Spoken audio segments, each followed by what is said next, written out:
Hello learners, welcome to Sure Question Academy. Please watch the videos, like and subscribe to the channel. Hello everyone, നമ്മുടെ physics സെഷനിലേക്ക് എല്ലാവർക്കും സ്വാഗതം. ഒബ്ജക്ട്സിന്റെ കളറുമായി ബന്ധപ്പെട്ട വളരെ interesting ആയ ഒരു ക്വസ്റ്റ്യൻ ആണ് നമ്മൾ ഇന്ന് ഡിസ്കസ് ചെയ്യുന്നത്. നമുക്ക് തുടങ്ങാം. നല്ല ഗ്രീൻ ലീവ്സും റെഡ് ഫ്ലവേഴ്സും ഉള്ള ഒരു പ്ലാന്റ് സങ്കൽപ്പിക്കുക.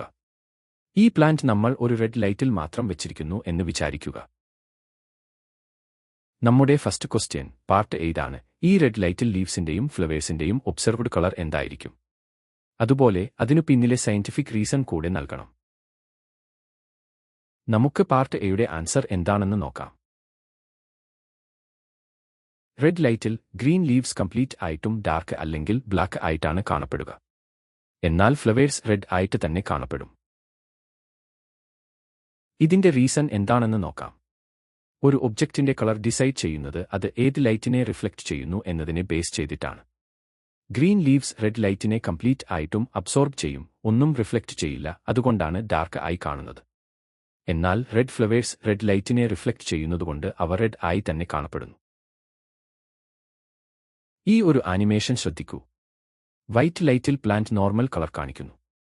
എന്നാൽ റെഡ് ലൈറ്റ് വരുമ്പോൾ ഗ്രീൻ ലീവ്സ് ഡാർക്ക് ആകുന്നതും റെഡ് ഫ്ലവർ റെഡ് ആയി തന്നെ നിൽക്കുന്നതും നമുക്ക് കൃത്യമായി കാണാൻ സാധിക്കും. വളരെ ഇൻട്രസ്റ്റിംഗ് അല്ലേ? ഇനി നമുക്ക് പാർട്ട് ബി ഡിസ്കസ് ചെയ്യാം. ഇതേ റെഡ് ലൈറ്റിലേക്ക് നമ്മൾ ഒരു യെല്ലോ ഫ്ലവർ കൂടെ വെച്ചാൽ എന്ത് കളർ ആയിരിക്കും ഒബ്സർവ് ചെയ്യാൻ സാധിക്കുക? യെല്ലോ ഫ്ലവർ റെഡ് കളറിൽ ആയിരിക്കും കാണപ്പെടുക. ഇതിന്റെ റീസൺ ഇതാണ്. യെല്ലോ കളർ എന്നത് റെഡ്, ഗ്രീൻ എന്നീ രണ്ട് ലൈറ്റിനെയും റിഫ്ലക്റ്റ് ചെയ്യുന്ന ഒന്നാണ്. അതുകൊണ്ട് വെറും റെഡ് ലൈറ്റിൽ വെക്കുമ്പോൾ അത് ആ റെഡ് കമ്പോണന്റിനെ മാത്രം റിഫ്ലക്റ്റ് ചെയ്യുന്നു.